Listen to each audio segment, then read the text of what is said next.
Hi everyone, आज के इस वीडियो में हम लोग बात करेंगे प्रॉक्सी के ऊपर। तो जितने भी स्केलेबल एप्लीकेशन आपने देखा होगा वहाँ पे बहुत ही इंपॉर्टेंट रोल होता है प्रॉक्सी का, राइट? तो प्रॉक्सी आपको न केवल समझना चाहिए बल्कि आप जब रियल वर्ल्ड में डिप्लॉयमेंट करेंगे, राइट, तो वहाँ पे आप प्रॉक्सी को यूज़ कर रहे होंगे, राइट? अगर आप वीपीएन यूज़ करते हैं, अगर आप वीपीएन की सर्विसेज बना रही हैं, वीपीएन का एक पूरा का पूरा सेटअप बना रहे हैं, तो वहाँ पे आप प्रॉक्सी यूज़ करते हैं, राइट?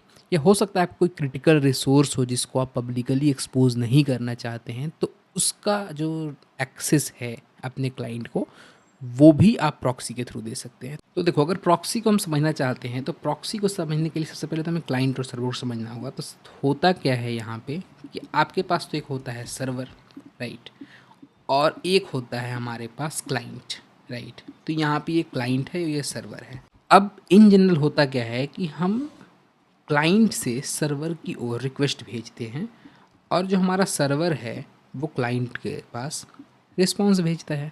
यही रिक्वेस्ट रिस्पॉन्स साइकिल चलता रहता है। तो अगर प्रॉक्सी का, तो यहाँ पे प्रॉक्सी का कॉन्सेप्ट क्या कहता है कि सर्वर को डायरेक्टली क्लाइंट रिक्वेस्ट नहीं भेज सकता, राइट। इन जनरल यहाँ पे अगर आप ऐसे समझने की कोशिश करो तो क्लाइंट और सर्वर के बीच में एक मिडिल मैन होता है, एक और सर्वर होता है जिसे हम कहते हैं प्रॉक्सी सर्वर, या फिर आप इसे कह सकते हो प्रॉक्सी। तो यहाँ पे हमारा सर्वर है और ये हमारा क्लाइंट है और इसके बीच में हमारा आ जाता है यहाँ पे प्रॉक्सी। तो ये प्रॉक्सी क्या है? प्रॉक्सी भी एक तरीके का सर्वर ही है, आप इसे ध्यान रखो। तो प्रॉक्सी एक तरीके का सर्वर है जो करता क्या है कि क्लाइंट से सबसे पहले तो रिक्वेस्ट लेता है यहाँ पे, और उसी रिक्वेस्ट में अगर कुछ मॉडिफिकेशन करना हो या फिर कोई वैलिडेशन करना हो, वो सारे चेक्स लगा सकते हैं आप इस प्रॉक्सी सर्वर, क्योंकि एक है तो सर्वर ही, राइट। और उसी रिक्वेस्ट को ये आगे फॉरवर्ड कर देता है, राइट। तो ये क्या है? ये एक सर्वर ही है। जैसे आपका ये सर्वर है, वैसे ये एक सर्वर है जो क्लाइंट से रिक्वेस्ट को एक्सेप्ट करता है और उसी रिक्वेस्ट को सर्वर तक भेज देता है। तो यहाँ पे हुआ क्या, अगर इन जनरल इन चीज़ों को समझने की कोशिश करो तो प्रॉक्सी सर्वर जो है वो आपके सर्वर का जो लोकेशन है, आइडेंटिटी है, वो हाइड कर दिया, राइट। अब जो आपका क्लाइंट है वो डायरेक्टली आपके सर्वर से कम्युनिकेट नहीं कर रहा है। यहाँ पे आपका सर्वर एक्सपोज नहीं हो रहा है पब्लिक के ऊपर, आपका सर्वर प्राइवेटली सेफ जगह पे प्लेस्ड है। ये प्रॉक्सी सर्वर जो कि एक लाइटवेट सर्वर होता है नॉर्मली, ये एक्सपोज है पब्लिक के ऊपर और ये आपके बिहाफ पे आपके सर्वर पे रिक्वेस्ट कर रहा है, राइट। तो यहाँ पे हमारा जो प्रॉक्सी सर्वर है वो एक मिडिल मैन की तरह है जो क्लाइंट से रिक्वेस्ट लेता है और आगे फॉरवर्ड करता है एक सर्वर के ऊपर, राइट। उसके बाद सर्वर जो रिस्पॉन्स देता है उसको ये एक्सेप्ट करता है और उसी रिक्वेस्ट को यहाँ पे फॉरवर्ड कर देता है क्लाइंट को। ये चीज़ तुमने समझ लिया कि प्रॉक्सी यहाँ पे एक मिडिल मैन की तरह काम कर रहा है और जो कि क्लाइंट और सर्वर के बीच का एक ब्रिज है, राइट। यहाँ पे क्लाइंट उसको रिक्वेस्ट भेज रहा है, उसी रिक्वेस्ट को ये फॉरवर्ड कर दे रहा है सर्वर के ऊपर, सर्वर उसको रिस्पॉन्स भेज रहा है और उसी रिस्पॉन्स को ये फॉरवर्ड कर दे रहा है क्लाइंट के ऊपर। इसकी ज़रूरत क्या है? सबसे पहले तो हम इसे समझने की कोशिश करते हैं, क्योंकि अगर आप ये नहीं समझोगे कि इसकी ज़रूरत क्या है तो बस ये एक टेक्निकल कॉन्सेप्ट बन के ही रह जाएगा, राइट। तो जब आप समझ लेते हो कि इसकी ज़रूरत क्या है तो फिर आप इसके एप्लीकेशंस और इसका जो रियल पर्पस है वो समझ लोगे, राइट। तो इसका यूज़ केस समझने के लिए एक सिनेरियो को समझते हैं। एग्जाम्पल के लिए मान लेते हैं ये सर्वर यूएस में है और ये जो सर्वर है वो केवल अपने लोकल जो कंट्री के पर्सन है, जो यूएस में लोग रहते हैं, उसी को अपना रिक्वेस्ट रिस्पॉन्स सर्व करता है, या फिर कह सकते हो कि केवल वही पर्सन जो यूएस में है वो इस सर्वर से कनेक्ट कर सकता है, राइट। तो अगर एक क्लाइंट जो कि आउट ऑफ द यूएस है और उसको इस सर्वर को यूज़ करना है या फिर एक्सेस करना है, तो वो कैसे करेगा, राइट। अब इस कॉन्सेप्ट को अगर आप इन जनरल समझो तो क्योंकि वो क्लाइंट बाहर किसी कंट्री का है या फिर आप मान सकते हो कि इंडिया का है, नेपाल का है, तो और कोई कंट्री का है, तो वो जो क्लाइंट है जो बाहर कंट्री का है, जो यूएस में नहीं रहता है, वो इस सर्वर को कभी एक्सेस कर ही नहीं पाएगा, राइट। तो अगर यूएस के बाहर इस सर्वर को एक्सेस करना है तो ये इम्पॉसिबल है। एक ही केस में पॉसिबल हो सकता है कि अगर ये सर्वर को ग्लोबली वर्ल्ड वाइड पब्लिक कर दिया जाए तो ये यूएस और दूसरी कंट्री से भी एक्सेस हो सकता है, पब्लिक इंटरनेट पे आ जाए तो। लेकिन अगर ये सर्वर को कंट्रोल किया जाए, केवल यूएस के पीपल ही इसे यूज़ कर सके, यूएस के लोग ही इसे एक्सेस कर सके, तो हम चाह के भी क्लाइंट जो कि इंडिया से है वो एक्सेस नहीं कर पाएगा, राइट। इस कॉन्सेप्ट को सॉल्व करता है प्रॉक्सी। प्रॉक्सी इस चीज़ को कैसे सॉल्व करता है कि अगर आप दूसरे ओरिजिन में भी हैं, राइट, तो भी आप अपने सर्वर को यूज़ कर सकते हैं जो सर्वर आपके कंट्री में अलाउड नहीं है। अब एग्जाम्पल के लिए समझ लेते हैं कि जो हमारा प्रॉक्सी सर्वर है वो पब्लिक सर्वर है। वो भले ही यूएस में रखा हुआ है, लेकिन वो एक पब्लिक सर्वर है। पब्लिक सर्वर होने का मतलब ये होता है कि उसे दुनिया में कोई भी क्लाइंट यूज़ कर सकता है, यानी दुनिया में कहीं से भी वो एक्सेसिबल हो सकता है। तो अगर हमारा प्रॉक्सी सर्वर एक पब्लिक सर्वर है और प्रॉक्सी सर्वर अगर इस सर्वर को एक्सेस करे तो वो इस सर्वर को अलाउ कर देगा। तो प्रॉक्सी सर्वर जब रिक्वेस्ट करेगा सर्वर पे, और जब ये रिक्वेस्ट करेगा तो इस सर्वर के लिए यहाँ पे जो ये प्रॉक्सी सर्वर है वो एक क्लाइंट के रोल में काम करेगा, राइट। क्योंकि उसको थोड़ी पता है कि आप आउट ऑफ द कंट्री से एक्सेस करने की कोशिश कर रहे हो। उसके लिए तो यही क्लाइंट है, ये प्रॉक्सी सर्वर ही क्लाइंट है। तो जब प्रॉक्सी सर्वर रिक्वेस्ट करेगा इस सर्वर को, जो कि यूएस में दोनों सर्वर हैं, तो ये सर्वर अलाउ कर देगा उस रिक्वेस्ट को, राइट। क्यों अलाउ करेगा? क्योंकि proxy server as a client काम कर रहा होगा वहाँ पे इस सर्वर के ऊपर, ठीक है।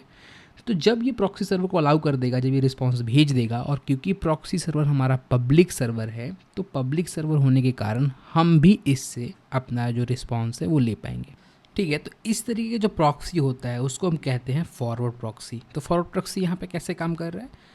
आपके बिहाफ पे एक और सर्वर पर रिक्वेस्ट भेज रहा है, और वो सर्वर से जो रिस्पॉन्स आ रहा है वो क्लाइंट को आ रहा है, राइट। अब इसके जो फ़ायदे हैं वो मैंने एक तो बता दिया कि क्यों क्या फ़ायदे हैं, राइट। तो अगर आप एक रिसोर्स को एक्सेस नहीं कर पा रहे हो या फिर वो रिसोर्स ग्लोबली अवेलेबल नहीं है, तो आप किसी प्रॉक्सी सर्वर के थ्रू उस रिसोर्स को एक्सेस कर सकते हो। और क्योंकि प्रॉक्सी सर्वर आपका ग्लोबली अवेलेबल है, तो उससे आपका जो क्लाइंट है वो डायरेक्ट कम्युनिकेट करता है, राइट। लेकिन इसके और भी कई बेनिफिट है। हो सकता है कि सेम कंट्री में होने के बावजूद भी आप इस सर्वर को पब्लिकली एक्सेसिबल ना करना चाहते हो, राइट।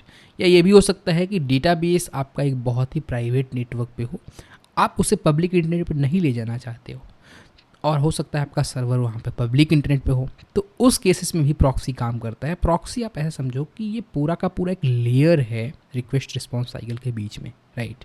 इसके और भी कई बेनिफिट हैं। हो सकता है कि आप ऑथेंटिकेशन लेयर यहाँ पे लिख रहे हो, तो जो प्रॉक्सी है हमारा वहाँ पे पूरा पूरा ऑथेंटिकेशन लॉजिक चल रहा होगा, राइट, जो कि जो क्लाइंट है उसको वैलिडेट कर रहा होगा, और वैलिडेट करने के बाद ही वो रिक्वेस्ट आगे फॉरवर्ड कर रहा होगा। अदरवाइज़ हम सर्वर से रिक्वेस्ट भेजेंगे नहीं, या क्लाइंट में कुछ ऑथेंटिकेशन का प्रॉब्लम हो, अगर हेडर्स नहीं जा रहे हो, टोकन्स नहीं जा रहे हो, तो वो पूरा का पूरा लॉजिक जो है जो बेसिक ऑथेंटिकेशन करता है वो हम प्रॉक्सी सर्वर के ऊपर भी लिख सकते हैं, ठीक है। तो हमने यहाँ पे फॉरवर्ड प्रॉक्सी को समझ लिया और इसके यूज केसेस भी देख लिए। अब एक तरीके का और प्रॉक्सी होता है जिसे हम कहते हैं रिवर्स प्रॉक्सी, राइट। अब रिवर्स प्रॉक्सी का कॉन्सेप्ट क्या कहता है इसे समझ लेते हैं, कि एग्जांपल देख लेते हैं और फिर मैं वीडियो को रैप अप करता हूँ, ठीक है। रिवर्स प्रॉक्सी का कॉन्सेप्ट क्या कहता है कि आप एक अज्यूम करो कि आपके पास मल्टीपल सर्वर हैं, राइट। तो फॉर एग्जांपल यहाँ पे आपके पास एक सर्वर 1 है, राइट। वैसे ही आपके पास सर्वर 2 है, और उसके बाद यहाँ पे सर्वर 3 है, राइट। हो सकता है यहाँ पे आपके क्लाइंट्स बहुत ज़्यादा आ रहे हों, आपके साइट पे बहुत सारा ट्रैफिक हो, तो आपको यहाँ पे 2 या 3 सर्वर रन करने की ज़रूरत पड़ रही है अपने क्लाइंट को हैंडल करने के लिए, राइट। अब जो क्लाइंट आ रहे हैं यहाँ पे, उसे कैसे हम इन तीनों सर्वर पर डिस्ट्रीब्यूट करेंगे, राइट। क्योंकि ऐसा तो होगा नहीं कि क्लाइंट को हम 3 यूआरएल बता रहे हो कि आप ये साइट विज़िट कर लो हमारा इस सर्वर के लिए, ये साइट विज़िट कर लो हमारा इस सर्वर के लिए, ये साइट विज़िट कर लो हमारा इस सर्वर के लिए। ऐसा तो हम करेंगे नहीं। तो इस प्रॉब्लम को सॉल्व करता है हमारा reverse proxy server, right. Reverse proxy server करता क्या है कि यहाँ पे मैं इसको कॉपी कर लेता हूँ और यहाँ पे इसको मैं पेस्ट करता हूँ, ठीक है। रिवर्स प्रॉक्सी सर्वर क्या करता है, ये एक लाइट वेट सर्वर है, राइट। तो पूरा का पूरा जो लॉजिक है, जो पूरा पूरा बिजनेस लॉजिक है, जो पूरा पूरा जो मतलब जो भी सिस्टम है वो इस पर्टिकुलर सर्वर पर चल रहा होगा। अब जो हमारा क्लाइंट है, राइट, तो ये हमारा क्लाइंट मैं यहाँ से ले लेता हूँ और यहाँ रख लेते हैं, ठीक है। तो अब जो हमारा क्लाइंट है वो इस प्रॉक्सी सर्वर को रिक्वेस्ट करता है, राइट। प्रॉक्सी सर्वर क्या करेगा कि प्रॉक्सी सर्वर इस क्लाइंट के बिहाफ पे इन सर्वर के ऊपर रिक्वेस्ट करेगा। तो यहाँ पे मान लेते हैं सर्वर 1 है, सर्वर 2 है और सर्वर 3 है, ठीक है। तो जब क्लाइंट यहाँ पे रिक्वेस्ट करेगा तो प्रॉक्सी सर्वर इस क्लाइंट के बिहाफ पे इन सर्वर पे रिक्वेस्ट को भेजेगा, ठीक है। यहाँ पे हुआ क्या कि प्रॉक्सी सर्वर एक पब्लिक सर्वर है जो कि क्लाइंट एक्सेस कर पा रहा है। मान लेते हैं ये google.com है, राइट।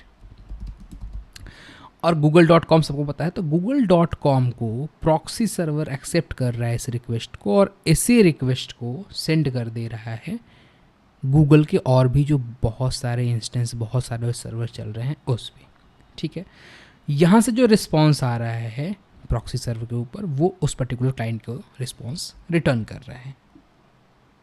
तो इस कॉन्सेप्ट को कहते हैं रिवर्स प्रॉक्सी, राइट। जो कि आप देख सकते हो कि जो प्रॉक्सी सर्वर है वो क्लाइंट के रिक्वेस्ट को एक्सेप्ट कर रहा है और वो अपने बिहाफ पे वो डिस्ट्रीब्यूट कर दे रहा है यहाँ पे रिक्वेस्ट को। तो यहाँ पे अलग अलग एल्गोरिथम्स होते हैं रिक्वेस्ट को डिस्ट्रीब्यूट करने का। यहाँ पे राउंड रॉबिन हो सकता है, राइट। तो अगर मैं थोड़ा सा एग्जांपल के ऊपर ले जाऊँ आपको और इस रिवर्स प्रॉक्सी के कॉन्सेप्ट को दिखाने की कोशिश करूँ कि कैसे हम एक बेसिकली रिवर्स प्रॉक्सी एक सिंपल तरीके से इम्प्लीमेंट करते हैं, तो आपको एक क्लियर अंडरस्टैंडिंग बनेगी कि एक्चुअल में जो मैं यहाँ पे डायग्रामेटिकली चीज़ों को समझाने की कोशिश कर रहा हूँ वो काम कैसे करता है, राइट।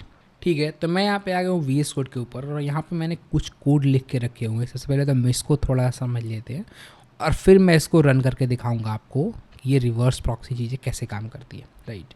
तो यहाँ पे मैंने 2 सर्वर लिखा है जो कि बेसिकली HTTP का एक सिंपल सा सर्वर है जो यहाँ पे रिस्पॉन्स सेंड करता है। तो फॉर एग्जांपल यहाँ पे मैंने बनाया है सर्वर A और सर्वर B जो कि एक बेसिक रिस्पॉन्स सेंड करता है, रिस्पॉन्स फ्रॉम सर्वर B और response from server A, right. उसके बाद मैंने एक और फाइल बनाया है जो कि है proxy.js। यहाँ पे जो proxy.js फाइल है ये भी एक सर्वर है जिसे हम प्रॉक्सी सर्वर कहते हैं, जो कि हमने बेसिकली HTTP के थ्रू ही बनाया है। और ये जो सर्वर है वो प्रॉक्सी कर रहा है। तो यहाँ पे आप देख सकते हो कि यहाँ पे मैंने HTTP प्रॉक्सी को यूज़ किया हुआ है और क्रिएट प्रॉक्सी सर्वर यहाँ पे हमने बनाया हुआ है, राइट।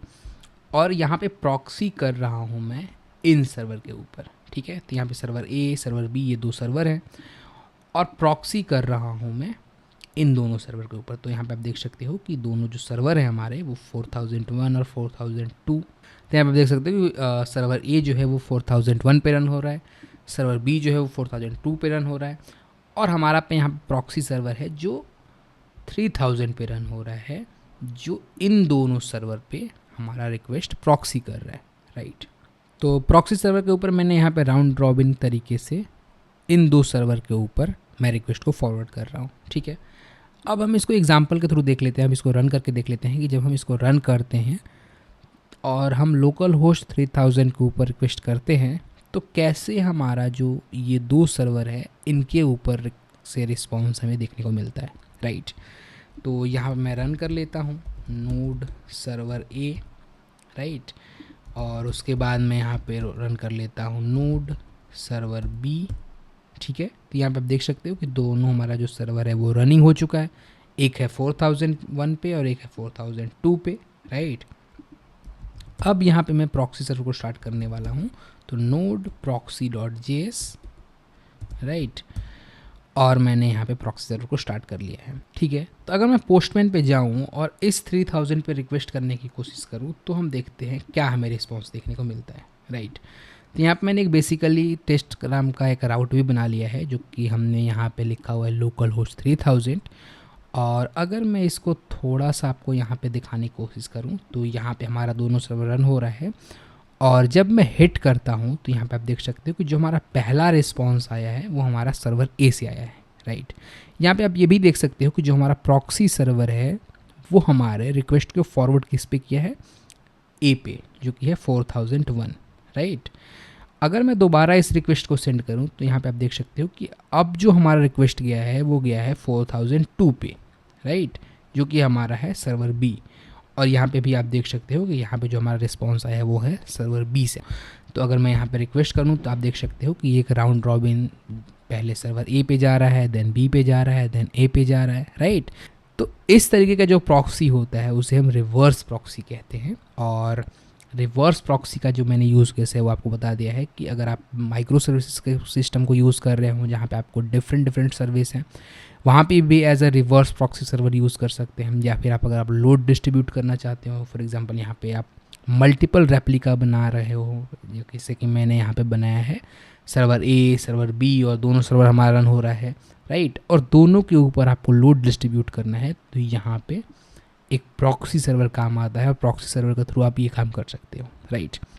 इसके अलावा बहुत सारे और भी यूज़ केसेस होते हैं। तो हो सकता है आप चाहते हो कि यहाँ पे टोकन जो रिक्वेस्ट में आ रहा है, रिक्वेस्ट के हेडर्स में आ रहे हैं टोकन, उस टोकन के थ्रू हम यूज़र को इधर ये ऑथेंटिकेट कर लें, देन हम रिक्वेस्ट को फॉरवर्ड करें अपने सर्वर के ऊपर, राइट।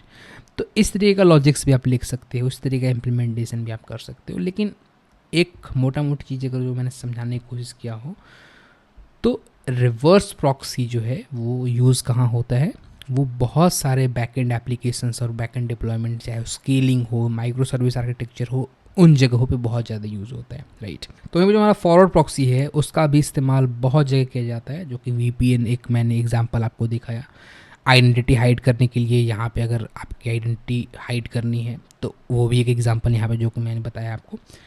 उसके अलावा हो सकता है आप दूसरे ओरिजिन में रह रहे हों, और भी बहुत सारे केसेस हैं जहाँ पे हम फॉरवर्ड प्रॉक्सी का भी यूज़ करते हैं, राइट। फिलहाल के लिए इस वीडियो में इतना ही। Thank you for watching this video.